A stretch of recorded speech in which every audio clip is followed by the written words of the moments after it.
You are now listening to theGrio's Black Podcast Network, Black Culture Amplified. Hello, my name is Michael Harriot. You may know me from such hit projects as the internet or the television, and even some of you may know me from the podcast. Well, today we are starting a special series on policing, specifically about the mythology behind policing.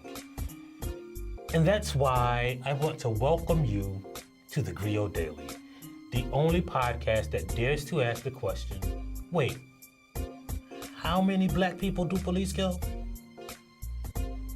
So when we talk about policing, it's the way we talk about it is embedded in mythology. And as far as it relates to police brutality and injustice, one of the things that people often point out is how many people, specifically black people, that police kill. And we know that because so what had happened was actually, we don't know how many people police kill. Like seriously, there is no national database, and you may think you know, but I'm going to explain to you later why that's wrong.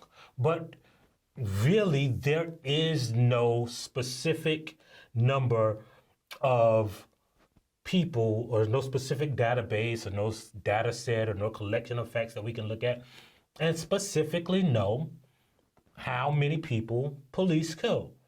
And there's a few good reasons for that. First of all, the federal government can't keep track because police aren't required to report, when they kill somebody, to anyone really.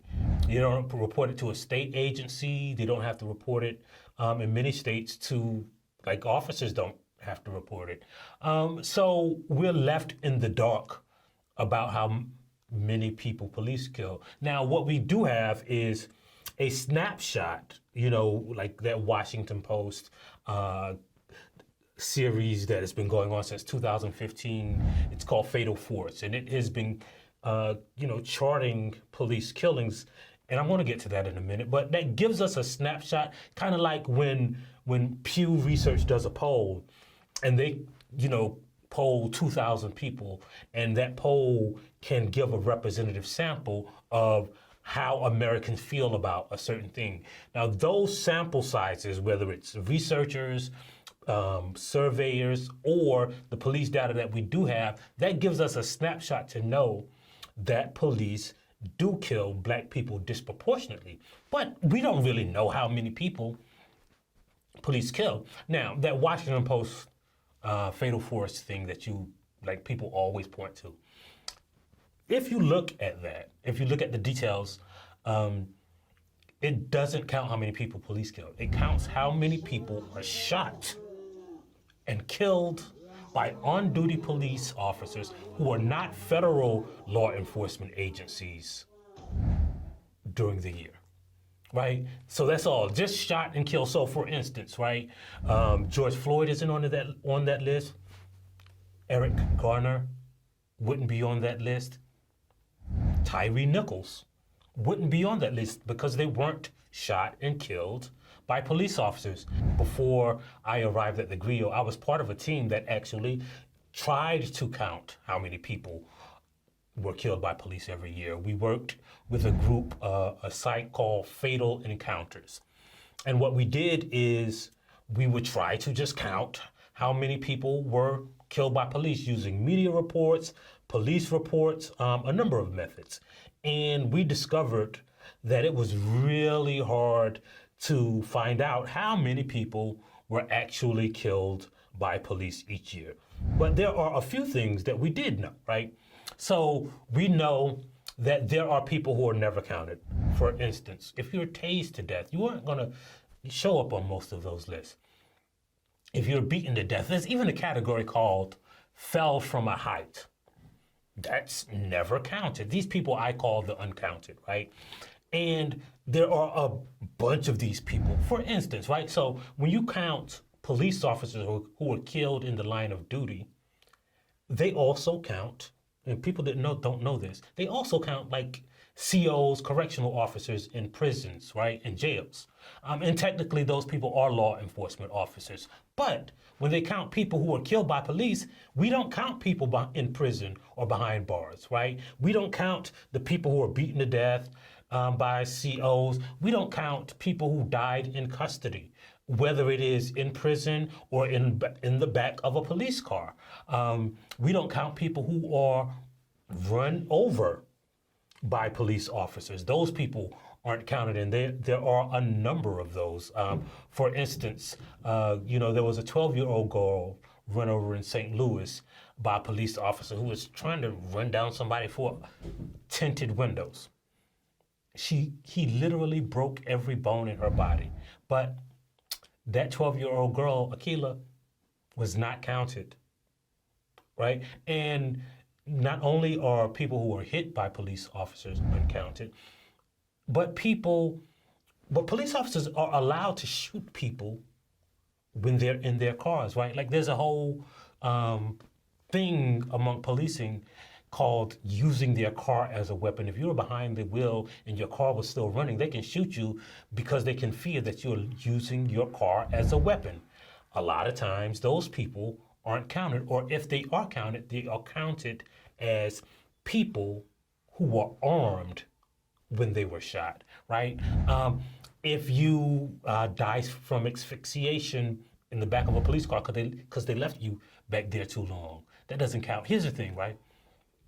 Let's say there's a shootout or a standoff and there are people outside watching. Well, if the bystanders, an innocent bystander, and this has happened also to a little black girl, if an innocent bystander is shot, if that person is shot during the commission of a crime, even if that person is shot by a police officer, the person who committed the crime or who the police officer was trying to stop is charged for that crime, not the police officer. Sometimes people die for unknown reasons, and if the family can't afford an independent autopsy, the coroner or the medical examiner has the choice of whether or not to see if police did kill them. Forensics cost a lot, so sometimes they don't even check. And here's the thing, like a lot of other people don't know.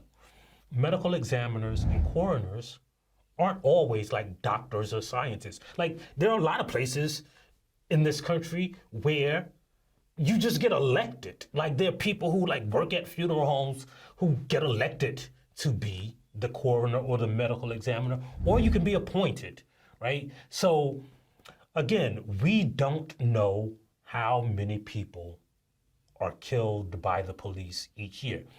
And what's interesting about that is not only isn't there a national database for police killings, there's also no database for how many people police shoot every year, how many people are brutalized. Now, the University of Illinois at Chicago is putting together a list, and they estimate about 85,000 people per year are hospitalized or put in the hospital because of injuries sustained during a police encounter.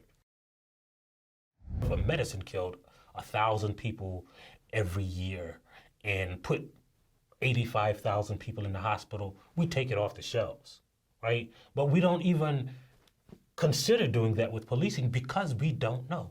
And it's better that it is better for police officers who are murderers that we don't know, because we really don't know the extent of the police brutality problem. Now, here's the problem with everything I just said.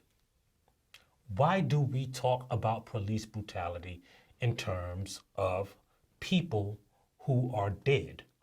Like, we'd never count the people who survived. Now, even though we think about police brutality and police killings in terms of who died, one of the things we have to acknowledge is police brutality is increasing, but because of advances in medical technology and medical practices, more people survive. So police are doing the same thing or increasing the number of people they hurt and kill because it's just an increase in the number of police. But the people survive more, so we say, well, police killings are about the same every year. Now, they actually brutalize more people, but as medical technology increases, more people survive. And that's why it's kind of hazardous to say, like, you know, there's that stat that police killed more people in 2022 than any other year. Well, we don't really know that, right? We don't even know if they were more brutal. And that's because it is quite possible that more people died from encounters with police, but because of COVID, because hospitals were short-staffed, because hospitals were filled, more of those people might not have received the same medical care that they would have received in like 2018 because of the shortages of doctors and because of COVID, right? So the reason I bring that up is not to exonerate the police, but to show you that like, there's a lot we don't know about police brutality and police killings. We know that they continue to kill people, but we just don't know how many people. And I think it's time to find out. And that's why we have to have a national database. That's why you have to subscribe to this podcast. That's why you have to download that theGrio streaming service. That's why you got to tell a friend about this podcast. And that's why we always leave you with a black saying. And today's black saying is, oh, they go 5-0. If you liked what you heard, please give us a 5-star review, download the theGrio app, subscribe to the show, and share it with everyone you know.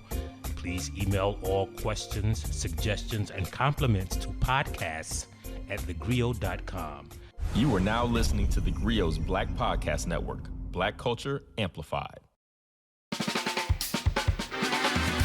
I'm political scientist, author, and professor Dr. Christina Greer, and I'm host of the Blackest Questions on theGrio's Black Podcast Network.